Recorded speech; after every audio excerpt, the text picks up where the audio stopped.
Class 6 এর বীজগণিত রাশি 4.1 যে উদাহরণ আছে এই উদাহরণে 1 নাম্বারটা আমরা শিখব।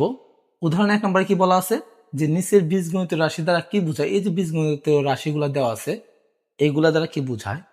এর আগের ক্লাসে আমরা শিখছিলাম যে বীজগণিত রাশি যে তৈরি হয় এখানে আমাদের একটা সহগ থাকে, একটা চলক থাকে। তো এই সংখ্যাগুলোকে বলা হয় সহগ আর অক্ষরগুলোকে বলা হয় চলক। এখানে এই 8x দ্বারা আসলে কি বোঝায় মূলত, এই 8 আর x একটা চলক আর সহগে এই মাঝখানে কোন চিহ্ন নেই, এখানে কি অবস্থা আছে, গুণ অবস্থায় আছে। এখানে কি বুঝাইতেছে যে x আছে কয়টা এই জায়গায়, 8টা আছে। তো 8x হচ্ছে x এর 8 গুণ। আমাদের এটাকে কি বুঝায়, এরকম বললে আমাদের কি লিখতে হবে যে এই চলকটাকে বলতে হবে যে x এর কয় গুণ, 8 গুণ। 2 নাম্বার যেটা বলছে a plus 5b, a plus 5b, তাহলে এই দুইটা জায়গায় এই জায়গায় দুইটা পদ আছে। এই জায়গায় কয়টা পদ আছে, দুইটা পদ আছে। যোগ বিয়োগের আশেপাশে যা থাকে তাদেরকে আমরা কি বলি, পদ বলি। তো এই পদ আর এই পদ দুইটাকে আমরা কি করব, এই জায়গায় যোগ অবস্থা আছে, তাকে আমরা বলি যে এ এর সাথে। প্রথমে কার কথা বলবো, একটা পদের কথা আগে বলবো। আগে হচ্ছে লিখি, হচ্ছে এ এর সাথে। যোগ থাকলে আমরা কি লিখবো, সাথে লিখবো। যোগ থাকলে সাথে লিখবো। এ এর সাথে কার 5 গুণ, বি এর 5 গুণ। আগে চলককে বলতে হবে, তারপরে সহগকে বলতে হবে। বি এর 5 গুণ, 5 গুণের সমষ্টি। তা আমরা কিভাবে বলবো, প্রথমে আমরা এই প্রথম যে মানটা আছে, প্রথম পদ, যোগ বিয়োগের আশেপাশে যা থাকে তারা পদ। এই প্রথম পদকে আগে বলবো যে এ এর সাথে। সাথে কেন দিব, যোগ থাকলে সাথে, আর যখন বিয়োগ থাকবো তখন আমরা দেবো থেকে।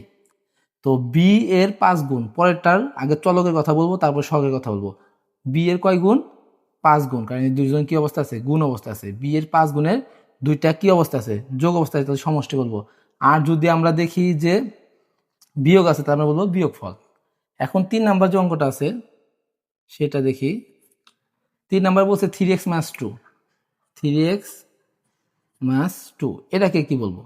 3x মাস 2 হচ্ছে, প্রথম আমরা কি বলছি যে যে দুইটা পদ থাকবে, ওই দুইটা পদের প্রথম পদটা, প্রথম পদটা যে চলক আছে চলককে আগে বলতে হবে। তাহলে আমরা হচ্ছে x এর 3 গুণ, x এর 3 গুণ। বিয়োগ আছে, লিখতে হবে থেকে। এর আগে লিখছিলাম সাথে, এবার লিখতে হবে থেকে। থেকে কত বিয়োগ, 2 বিয়োগ, থেকে 2 বিয়োগ। 4 নাম্বারটা এই জায়গায় দুইটা মান দেওয়া আছে গুণ অবস্থায়, তাদের আবার সমষ্টিকে 4 দ্বারা ভাগ। তাহলে এটা লিখি যে a x plus b y divided 4 হচ্ছে,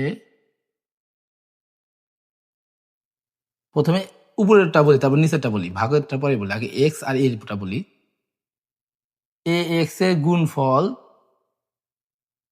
এ এবং এক্স এর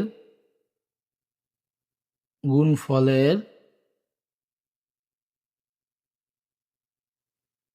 সাথে, এ এক্স এর গুণফলের সাথে বি এবং ওয়াই এর